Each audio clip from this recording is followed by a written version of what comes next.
అందరికీ నమస్కారం. ముందుగా మిత్రులు ప్రశాంత్ రెడ్డి గారు చెప్పినట్టు ఈరోజు ఏదైతే ఎస్సీ వర్గీకరణకు సంబంధించి తెలంగాణ రాష్ట్రంలో ఆనాడు సమైక్య ఆంధ్రప్రదేశ్లో కావచ్చు, తర్వాత తెలంగాణ రాష్ట్రంలో కావచ్చు, దాదాపుగా 40 సంవత్సరాలుగా ఏదైతే ఉద్యమం కొనసాగిందో ఇవాళ అది న్యాయమైందని, అది చేయడానికి కావాల్సిన చర్యలు ప్రారంభించవచ్చు అని చెప్పి సుప్రీంకోర్టు ఇచ్చిన తీర్పును బీఆర్ఎస్ పార్టీ కూడా పూర్తిగా స్వాగతించింది.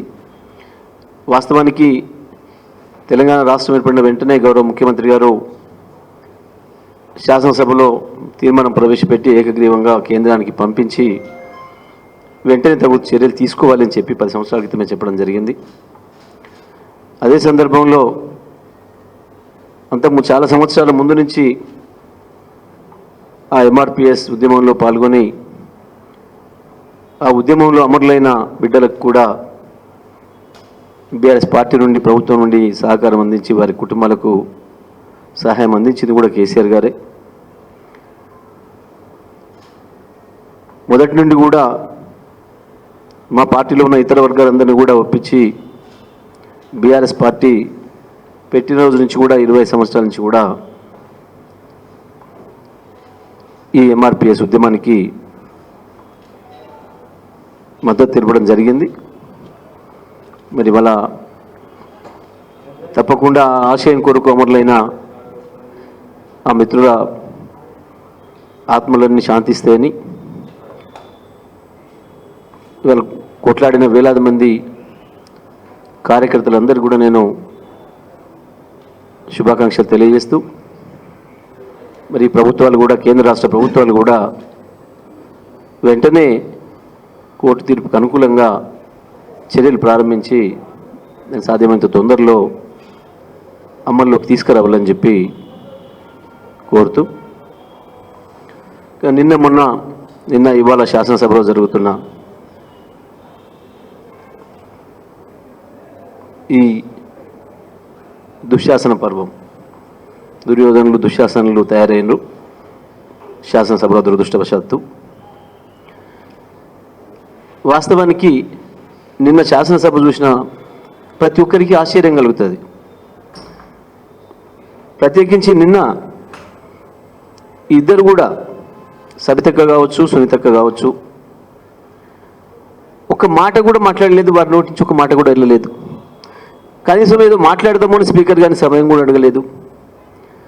నేను అప్రాప్రియేషన్ బిల్లు మీద మాట్లాడే అవకాశం మా పార్టీ నుంచి కేటీఆర్ గారికి వచ్చింది. వారు మాత్రమే మాట్లాడినరు. మధ్యలో ముఖ్యమంత్రి గారు వచ్చి ఓ పనికి మళ్ళీ చెత్త మాటలు మాట్లాడిండు. దానికి సరిపోయిన పద్ధతుల్లో కేటీఆర్ గారు సమాధానం ఇచ్చిండ్రు. కేటీఆర్ గారు మాట్లాడుతున్న సందర్భంలో కూడా వెనుక కూర్చున్న సబితక్క కావచ్చు, సునీతక్క కావచ్చు, ఒక మాట ఏదో ప్రాంప్టింగో వారికి ఇంకేదో అందించుడు కూడా జరగలేదు. అసలు వారు నోరెత్తరలేదు. చాలా ఆశ్చర్యంగా కేటీఆర్ గారు సమయం అయిపోయింది, వేరే వాళ్ళకి ఇస్తున్నాడు స్పీకర్ గారు. ఆ సమయంలో లేచి అకస్మాత్తుగా ఒక దుర్మార్గులు ఎవరైనా హత్య చేయాలనుకునే వాళ్ళు ఎట్లయితే చీకట్లో నుంచి వచ్చి దాడి చేస్తారో, దారి కాసి ఎట్లయితే దాడి చేస్తారో, ఆ పద్ధతుల్లో నిన్న మొన్న రాష్ట్రంలో జరుగుతున్న సంఘటనలకి, నిన్న రాష్ట్ర అసెంబ్లీలో రేవంత్ రెడ్డి చేసిన సంఘటనకి ఏం తేడా లేదు. అంత దుర్మార్గంగా వాళ్ళపైన దాడి చేసిండు. సరే చేసిండు. కొన్నిసార్లు మనుషులు తొందరపడతారు, పొరపాటు జరుగుతాయి, పొరపాటు సరి చేసుకుంటాడేమో అనుకున్నాం. డిప్యూటీ సీఎం గారు లేచి చాలా ఆశ్చర్యంగా, మరి అది ఆయన ఆక్రోశం వాస్తవానికి వాళ్ళ కుటుంబం కావచ్చు, లేదా ఆయన అభిమానులు కావచ్చు, వాళ్ళందరేమో రేవంత్ రెడ్డి వచ్చి ఈయన సీటు గుంజుకుంటున్నారు అని చెప్పి బాధపడుతున్న సందర్భంలో ఆయన వెళ్ళిపోయిందట ఎప్పుడో. దానికి కారణం మీరు అని చెప్పి మాట్లాడి తన యొక్క చేతగాంతనాన్ని, రేవంత్ రెడ్డిని అనలేని చేతగాంతనాన్ని బయటపెట్టుకున్నాడు. వాస్తవానికి ఆయన లేచినప్పుడు మేము కొంత ఊరట వస్తుంది అని భావించినాం. ఆయన రేవంత్ కంటే పెద్దవాడు కదా, సీనియర్ కదా, ఏదైనా పాసిఫై చేయడానికి, ఊరడింపు చేయడానికి ఏమైనా మాట్లాడుతుండేమని భావించినాం. కానీ అదేందో ఆశ్చర్యంగా ఆయన కూడా ముఖ్యమంత్రి పద్ధతిలో మాట్లాడిండు. ఆ తర్వాత నిన్నటి నుంచి ఈ రోజు వరకు కూడా అదే పనిగా మొత్తం శాసనసభ్యులతోని దాడి చేయించే ప్రయత్నం చేస్తున్నారు. ఏంటిది కారణం? పాత పగలు కావు, పాత కక్షలు కావు. మొన్న శాసనసభ చర్చల్లో భాగంగానే పద్దుల మీద మాట్లాడుతూ రాత్రి 2 అయినా సరే 3 అయినా సరే ఈ రాష్ట్రంలో మహిళల పైన జరుగుతున్న అత్యాచారాల గురించి, వాళ్ళకు అండగా, వాళ్ళకు ఊరటగా శాసనసభ దృష్టికి తీసుకురావాలని, వాళ్ళకు ఒక ధైర్యాన్ని ఇప్పియాలని చెప్పి సబితక్క ఏదైతే మాట్లాడిందో, ఏదైతే ప్రయత్నం చేసిందో అది కంటగింపుగా మారింది. వీళ్ళకు అది కంటగింపుగా మారింది. అందుకే అదును చూసి దాడి చేయాలన్న పద్ధతుల్లో ఒక దొంగల్లాగా, ఒక దుర్మార్గుల్లాగా ప్రవర్తించారు. వారు తన అభిప్రాయాన్ని చెప్పడానికి ఈ సమయం అడిగితే నిన్న నుంచి ఇంతవరకు సమయం ఇవ్వలే. నిన్న 2 గంటల సభ వాయిదా వేసుకొని పోయాను. ఇవాళ 5 గంటలు వరుసగా 4.5 గంటల పైగా 10 గంటల నుండి 2.5 గంటల వరకు ముగ్గురు ఆడపడుచులు, 3 అక్కలు, 3 తెలంగాణ బిడ్డలు వాళ్ళు ఎదురుగా నిలబడి ఉంటే కనీస సోయి లేదు, ఇంగిత జ్ఞానం లేదు. ఈ రాష్ట్ర మహిళలు చూస్తున్నారు అన్న సోయి లేదు. 2 నిమిషాల అవకాశం ఉంటే ఇవ్వలేదు. 2 నిమిషాల సమయం అడిగింది. మా హక్కు అది. స్పీకర్ గారు ఇంకో దొంగ సభ్యుడికి అవకాశం ఇచ్చినప్పుడు ఆయనకి ఎట్లా ఇస్తారు అని అడిగితే సభలో అందరికీ హక్కు ఉంటుందండి, ప్రతి సభ్యుడు సమానమే అని చెప్పాను. మీరు మహిళలకే హక్కు లేదన్నట్ట? ఈ రాష్ట్ర శాసనసభలో కూడా మహిళలకు హక్కు ఉండదు, రక్షణ ఉండదు అన్నట్ట? రోజు 4 మానవంగా జరుగుతున్నాయి బయట. వాస్తవానికి వాటిల్లో కూడా అవి జరగడానికి ప్రధానమైన కారణం కూడా ముఖ్యమంత్రి గారి మాటలు, ముఖ్యమంత్రి గారి చేష్టలు. పోలీసులను స్వేచ్ఛగా పనిచేయనీయకుండా, దుర్మార్గుల్ని, దొంగల్ని కఠినంగా అంచివేసే అవకాశాలు లేకుండా పైరవీలు చేసి అటువంటి దొంగల్ని, రేపిస్టుల్ని కాపాడుతున్నారు. కాబట్టే ఈ ప్రభుత్వం రోజు రోజుకు రెచ్చిపోతున్నారు. నిన్న సమాచారం వస్తుంది, రాష్ట్ర మంత్రులు, ఎమ్మెల్యేలకు సంబంధించిన వాళ్ళే ఈ రేపుల్లో పాల్గొంటున్నారు చాలా చోట్ల అని. వాళ్ళని కాపాడే ప్రయత్నం చేస్తున్నారు వీళ్ళు. అందుకనే పోలీసుల మనోస్థైర్యం దెబ్బతింటుంది. నేరస్తుల్ని అణిచివేసేదానికి పోలీసులు వెనుకంజ వేయాల్సి వస్తుంది, నేరస్తులను అరెస్ట్ చేయడానికి వెనుకంజ వేయాల్సి వస్తుంది అనే మాట. ఈ విషయాలన్నింటినీ చాలా కూల్గా ప్రభుత్వాన్ని కళ్ళు తెరిపించే పద్ధతుల్లో సబితక్క శాసనసభలో ప్రజెంట్ చేసింది. ఇది అసలు కారణం. అంత మించి ఏమీ లేదు. తను ఒక్కరోజు కూడా తన రాజకీయ జీవితంలో ఒకరిని వ్యక్తిగతంగా విమర్శ చేయలే. ఈ శాసనసభలో మనం అందరం చూసినాం, ఒక అక్షరం కూడా హార్ష్గా మాట్లాడలే, వ్యక్తిగత విమర్శలు చేయలే.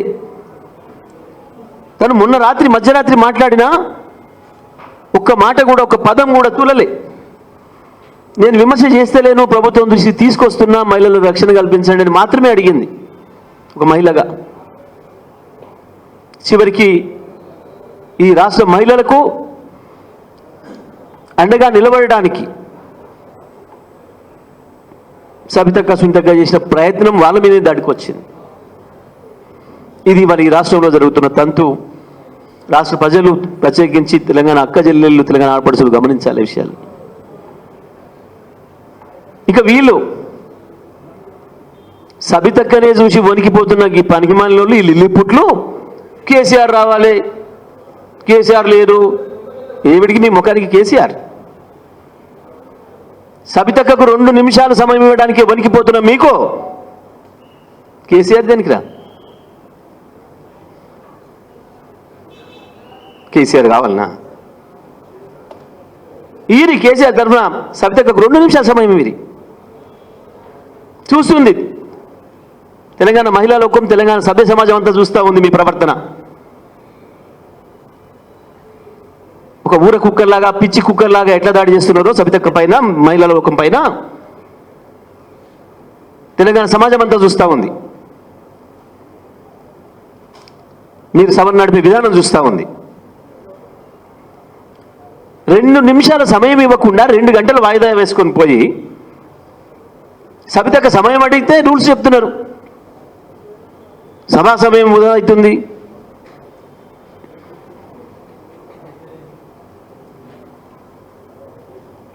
ఇదా ఈ రాష్ట్ర శాసనసభలో ఉన్నదే 7 మంది మహిళా సభ్యులు. వాళ్ళు సమయం అడిగితేనే సభ వృధా అవుతుందా? చూస్తున్నారు లోకమంతా. నీ ముఖ్యమంత్రి, నీ అహంకార ధోరణి, నీ బలుపు ధోరణి గమనిస్తున్నారు. ఇవాళ ముఖ్యమంత్రిగా ఉన్నావు, అది గుర్తుపెట్టుకో. అవాళ తుపాకులు పట్టుకొని తిరిగి ఉండొచ్చు నువ్వు, కానీ ఇవాళ ముఖ్యమంత్రిగా ఉన్నావు, అది గుర్తుపెట్టుకో. కానీ వాళ్ళ ప్రజలు వేమన పద్యం గుర్తు చేసుకుంటున్నారు. అల్పబుద్ధివానికి అధికారం ఇచ్చిన అనే దాన్ని గుర్తు చేసుకుంటున్నారు. ఇంకా అసహించుకునే పరిస్థితి తెచ్చుకోకు. పైగా నిన్న ఇంకెంత దుర్మార్గం అంటే శాసనసభలో సమయం ఇవ్వలేదు. బయటకు వచ్చి మీడియా పాయింట్ దగ్గర వాళ్ళ బాధను చెప్పుకుందామనే ప్రయత్నం చేస్తే చాలా దుర్మార్గంగా ముందే అనుకోని పథకం ప్రకారం 20 మంది ఎమ్మెల్యేలను అక్కడ పంపించి అడ్డం పెట్టి మీడియా పాయింట్లో కూడా మాట్లాడే అవకాశం లేకుండా ఒక చిల్లర వేషం, ఒక చిల్లర ఎత్తుగడ. ఇట్లాంటివి చేసిన వాళ్ళు ఎవరు నిలబడలే చరిత్రలో. ఈ చిల్లర వేషాలు ఇవి రాజకీయాల్లో మీ ప్రతిష్టను పెంచావు. చూస్తున్నారు ప్రజలందరూ కూడా. మొదలైంది ఎందుకు తెచ్చుకున్నామా వీళ్ళను అని. మీ అసలు రూపం ఇప్పుడు చూస్తున్నారు. ఇంకేందో అధికారం ఉంది కదా అని విరవీగుతున్నారు. పోలీసు వాళ్ళని పెట్టుకొని మేము ఎప్పటికీ బతుకుతాం, రాజ్యం చేస్తాం అనుకుంటున్నారు. ఇంతకంటే పెద్ద పోలీసు, ఇంతకంటే పెద్ద మిలిటరీలు ఉన్న వాళ్ళు చాలామంది పోయినారు. పోలీసులు, మిలిటరీలు మిమ్మల్ని రక్షించలేవు. ప్రజలు మాత్రమే. ప్రజలు ఇచ్చిన అధికారంతో వచ్చిండ్రు. ఆ గది గుర్తుపెట్టుకోవాలి మొదలు. ఇవాళ తెలంగాణ సమాజం అంతా ప్రశ్నిస్తూ ఉంది. చాలామంది అమాయకంగా ఫోన్ చేస్తున్నారు. ఎందుకు సార్, ఎందుకు ఇస్తలేదు? ఒక 2 నిమిషాల సమయం ఇస్తే ఏం పోయింది అక్కకు అని చెప్పి పాపం చూసే వాళ్ళకు బాధ కలుగుతుంది. అసెంబ్లీ ప్రొసీడింగ్స్ అంటే ఏంది అని మొదలు తెలుసుకునే ప్రయత్నం చేస్తున్నారు ఇవాళ ప్రజలు. అసెంబ్లీ ప్రొసీడింగ్స్ ఎట్లా ఉంటాయి అని చెప్పి ఆరాధిస్తున్నారు ఒకరొకరు. ఇప్పుడు వీళ్ళతో ఎడ్యుకేట్ అవుతున్నారు.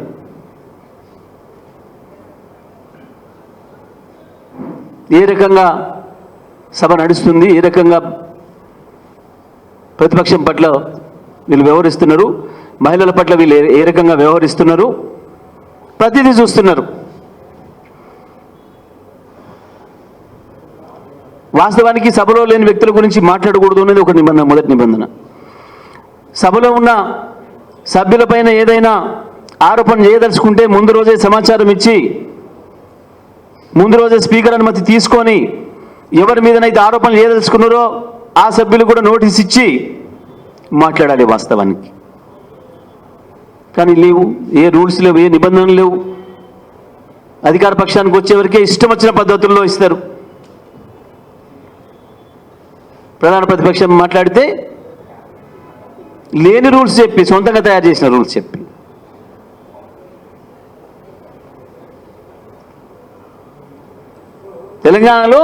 తెలంగాణ శాసనసభలో ఒక మహిళా అభ్యర్థి ఒక శాసనసభ్యురాలు అన్ని హక్కుల శాసనసభ్యురాలు సమయం అడిగితే 2 నిమిషాలు సమయం ఇవ్వడానికి లేదా? ఇది ఇవాళ రాష్ట్ర ప్రజలందరూ కూడా చూస్తున్నారు. వీళ్ళు సభ నడిపే విధానం చూస్తున్నారు. ఇది కేవలం మా బండారం బట్టబయలవుతుంది, మా దొంగతనాన్ని పట్టుకుంటున్నారు అన్న దుగ్ధతోని తప్ప ఏముంది? మాట్లాడనిస్తే పోయేది నష్టమైంది. ఎందుకు మాట్లాడినవారు? ఇది మొత్తం తెలంగాణ సమాజం అందరిలో వస్తున్న ప్రశ్న. చాలామంది మమ్మల్ని అడుగుతున్నారు నిజంగానే అమాయకంగా, ఎందుకు సార్ ఎందుకు మాట్లాడిస్తలేరు? ఏమైతుంది ఇస్తే?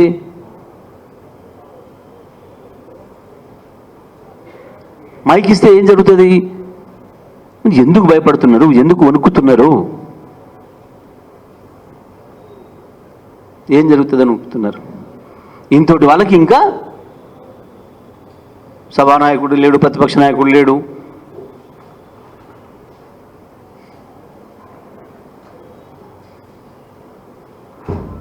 ఎట్టి పరిస్థితులలో కూడా ఇటువంటి దుర్మార్గుల్ని వదిలేది లేదు. ఇది మొత్తం తెలంగాణ మహిళలకు జరుగుతున్న అవమానం, తెలంగాణ అక్క చెల్లెలకు జరుగుతున్న అవమానంగానే అందరూ కూడా భావిస్తున్నారు. ఇవాళ ఈ రాష్ట్రంలో జరుగుతున్న దుర్మార్గాలకి మేము ఇవాళ చెప్పలే, మేము 6 నెలల క్రితమే చెప్పినాం ఈ మాటలు. ముఖ్యమంత్రి గారు మీ భాష వల్ల, మీ ప్రవర్తన వల్ల రాష్ట్రంలో అరాచకాలు జరిగే అవకాశం ఉంది. మీ పని విధానం వల్ల పోలీసులకు స్వేచ్ఛనివ్వకుండా, నేరస్తుల్ని అరెస్ట్ చేయకుండా మీ నాయకులు పైరవి చేయడం వల్ల రాష్ట్రంలో లా అండ్ ఆర్డర్ దెబ్బతింటుంది. మళ్ళీ దొంగతనాలు వస్తాయి, మళ్ళీ రేపులు జరుగుతాయి, మళ్ళీ హత్యలు జరుగుతాయి అనే మాట 6 నెలల క్రితమే చెప్పినాం మేము. ఇవాళ వాస్తవమని నిరూపితమైంది. ఒక దిక్కు శాసనసభలో ఆ రోజు నాడు రాత్రి సభ దగ్గర మాట్లాడుతూనే ఉంది. అదే సమయానికి అక్కడ బయట 4 సంఘటనలు జరిగినాయని మనకు పొద్దునే వార్తలు చూసినాం. హైదరాబాద్లోనే 3, ఇంకెక్కడ పక్కన 1. శాసనసభలో చర్చ జరుగుతున్న సమయంలోనే. ఇది నీ గొప్ప పరిపాలన. దానికి డబ్బా కొట్టుకొని మీరు శాసనసభలో డబ్బా కొట్టుకోగలుగుతారు, కానీ ప్రజలు రేపు మీ జుట్లు పట్టుకుంటారు. అది గుర్తుపెట్టుకోండి. ఇప్పటికైనా మేము ఒకటే డిమాండ్ చేస్తూ ఉన్నాం, ఈ ప్రభుత్వం అహంకారాన్ని తగ్గించుకొని శాసనసభలో తప్పకుండా సరైన పద్ధతుల్లో ప్రవర్తించాలి. స్పీకర్ గారు మాకు అక్కడ ఎట్లాగ అవకాశం ఇస్తలేరు, ఇక్కడి నుంచి విజ్ఞప్తి చేస్తూ ఉన్నాం. స్పీకర్ గారు కూడా తప్పకుండా సభలో ఉన్న మహిళలతో పాటు అందరి సభ్యులు ప్రధాన ప్రతిపక్షంగా మా హక్కులను కూడా కాపాడాల్సిన బాధ్యత స్పీకర్ గారి పైన ఉంది. లేనట్లయితే ఈ రాష్ట్ర ప్రజల్లో శాసనసభ మీద గౌరవం పోద్దనే విషయాన్ని కూడా వారు గుర్తుపెట్టుకోవాలని చెప్పి కూడా ఈ సందర్భంగా మేము విజ్ఞప్తి చేస్తూ ఉన్నాం.